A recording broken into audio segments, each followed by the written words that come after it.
Hageo. Ang panawagan ng Diyos na muling ipatayo ang templo. Unang kabanata. Noong unang araw ng ika-6 na buwan, ng ika-2 taon ng paghahari ni Darius sa Persya, may sinabi ang Panginoon kina Zerubabel at Josue sa pamamagitan ni Propeta Hageo.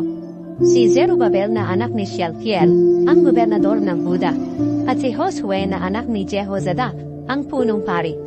Ito ang sinabi ng Panginoong makapangyarihan sa pamamagitan ni Propeta Hageo. Sinasabi ninyo na hindi pa ito ang panahon upang muling itayo ang aking templo. Matitiis niyo bang tumira sa magagandang bahay habang wasak ang templo? Isipin ninyo ang mga nangyayari sa inyo. Marami ang inihasik ninyo pero kakaunti ang inyong ani. May pagkain nga kayo pero kulang. May inumin nga kayo pero hindi rin sapat. May damit kayo pero giniginaw pa rin kayo. At may tinatanggap kayong sweldo pero kulang pa rin. Kaya isipin ninyo ang mga nangyayari sa inyo. Ngayon umakyat kayo sa bundok at kumuha ng mga kahoy. At itayo ninyo muli ang templo. Sa ganitong paraan masisiyahan ako at mapaparangalan.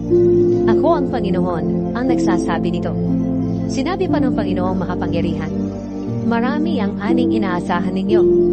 Pero kakaunti lang ang nahanin ninyo. At sinira ko pa ito. Nangiiuwi ninyo sa inyong bahay. Ginawa ko ito dahil wasak ang aking templo. Habang ang bawat isa sa inyo ay abalang gumagawa ng bahay ninyo. Kaya dahil sa inyo, ang langit ay hindi na magbibigay ng hamon. At ang lupa ay hindi na magbibigay ng hanin. Pinatuyo ko ang lupain at ang mga kabundukan. Kaya naapektuhan ang mga butil, tatas ng ubas, langis, at ang iba pang mga ani, maging ang mga tao, at ang kanilang mga hayop at mga pananim. At sinunod nga ni Zerubabel, Josue at ng lahat ng Israelitang nakabalik sa Israel mula sa pagkabihag sa Babylonia, ang sinabi ng Panginoon na kanilang Diyos sa pamamagitan ni Propeta Hageo na kanyang sugo. Sa pamamagitan nito ay pinakita nila ang kanilang paggalang sa Panginoon. Sinabi ni Hageo na sugo ng Panginoon sa mga Israelita. Sinasabi ng Panginoon na kasama ninyo siya. Pinalakas ng Panginoon ang loob ni Zerubabel, Josue, at ng lahat ng Israelitang nakabalik sa Israel upang muling itayo ang templo ng kanilang Panginoong Diyos na makapangyarihan. Sinimulan nila ang pagtatayo ng templo noong ika-24 na araw ng ika-6 na buwan ng ika-2 taon ng paghahari ni Darius. Ang kagandahan ng bagong templo. Ika-2 kabanata. Noong ika-21 ng sumunod na buwan, sinugo ng Panginoon si Propeta Hageo para sabihin kina Zerubabel, Josue, at sa iba pang mga Israelitang nakabalik sa Israel. Sino sa inyo ang nakakita ng kagandahan noon ng templong ito? Ano ngayon ang tingin ninyo rito kung ihahambing sa dati? Maaring sabihin ninyo na baliwala lang ito. Pero magpakatatag kayo. Ipagpatuloy ninyo ang paggawa ng templo, dahil kasama ninyo ako, ang makapangyarihang Panginoon. Ganito rin ang ipinangako ko sa inyong mga ninuno, nang inilabas ko sila sa Ehipto. At ngayon ang aking espiritu ay mananatiling kasama ninyo. Kaya huwag kayong matakot. Ako ang Panginoong makapangyarihan, ang nagsasabi na hindi magtatagal. Ay minsan ko pang yayanigin ang langit at ang mundo, ang lupa at ang dagat. Yayanigin ko ang lahat ng bansa at dadalhin nila rito sa templo ang kanilang mga kayamanan. Kaya mapupuno ang templong ito ng mga mamahaling bagay, sapagkat ang mga ginto at mga pilak ay aking. Magiging mas maganda ang bagong templo kaysa sa dati. At bibigyan ko ang lugar na ito ng kapayapaan at mabuting kalagayan sa buhay. Ako ang Panginoong Diyos, ang nagsasabi nito. Ang pangako ng Diyos na pagpapala. Ngayong ika-24 ng ika-9 na buwan, noong ika-2 taon ng paghahari ni Darius, sinabi ng Panginoon kay Hageo, tanungin mo ang mga pari kung ano ang sinasabi ng kautusan tungkol sa bagay na ito.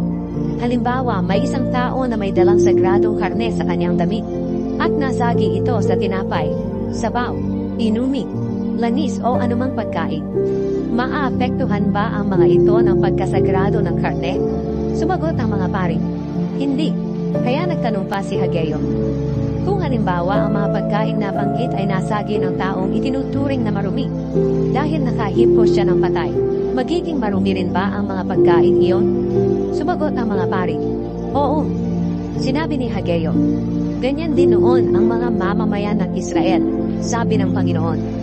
Noon, anuman ang kanilang mga ginawa at mga inihandog, ay marumi sa paningin ng Panginoon. Mula ngayon, isipin ninyong mabuti ang mga nangyari sa inyo bago ninyo umpisahan ang pagtatayo ng templo ng Panginoon. Sapagkat noon kapag pumunta kayo sa mga bunton ng inyong mga trigo, na umaasa makakaipon ng mga 20 takad, ang nakukuha ninyo ay 10 lang. At kapag pumunta kayo sa pisahan ng inyong ubas, na umaasang makakakuha ng 50 galon, ang nakukuha ninyo ay 20 galon lang. Sinira ng Panginoon ang inyong mga pananim sa pamamagitan ng mainit na hangin, peste, at pagpapaulan ng yelo na parang mga bato. Pero hindi pa rin kayo nagbalik loob sa Kanya. Ika-24 na araw ngayon ng ika-9 na buwan. At ngayong araw na ito natapos ang pundasyon ng templo. Tingnan ninyo kung ano ang mangyayari mula sa araw na ito. Kahit wala nang natirang trigo, at wala nang bunga ang mga ubas, at ang mga kahoy ng igos, pomegranata at olibo, pagpapalain naman kayo ng Panginoon, simula sa araw na ito. Ang pangako ng Diyos kay Zerubabel. Nang araw ding iyon, muling nagsalita ang Panginoon kay Hageo. Sinabi niya, sabihin mo kay Zerubabel na yayanigin ko ang langit at ang mundo. Ibabagsak ko ang mga kaharian, at wawakasan ang kapangyarihan nila. Ibubuwal ko ang kanilang mga karwahe, at ang mga sakay nito. Mamamatay ang mga kabayo at magpapatayan ang mga mangangabayo. At sabihin mo rin kay Zerubabel na aking lingkod na sa araw na iyon, ay pamamahalain ko siya sa pamamagitan ng aking kapangyarihan. Dahil siya ay hinirang ko. Ako ang Panginoong makapangyarihan, ang nagsasabi nito.